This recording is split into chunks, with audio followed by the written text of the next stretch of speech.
In the lead up to our nation's 250th birthday next July, we're taking a look at Maine's role in the American Revolution.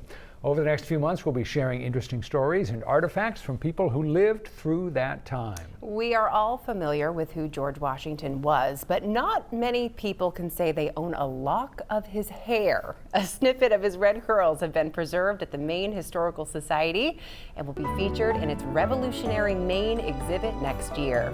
Here's a sneak peek.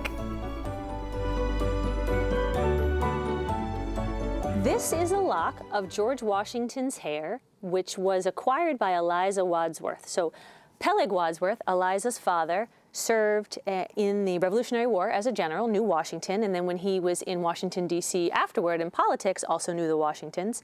So when George Washington passed away, Eliza wrote to her father and asked her father to ask for a lock of hair. And Martha Washington, through her secretary, sent a lock of hair to Eliza, which was pretty common to request a lock of hair. It was a way to remember people. Yeah. But, you know, a famous person or a national figure like that was maybe a little unusual to be able to get a little bit.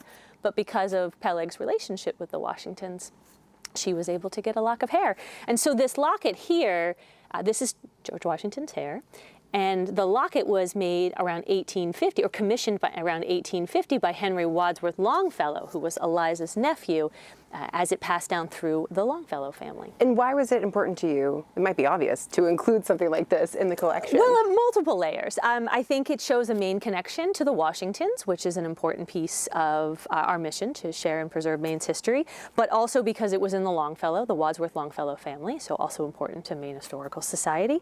But it also really demonstrates American memory and the way that people preserve and remembered the Revolution. And, you know, in the middle, by the 1850s, you're several generations past. It's an interesting way to be able to commemorate the new nation. So, perfect. With a Maine twist. Pretty cool stuff. An interesting twist.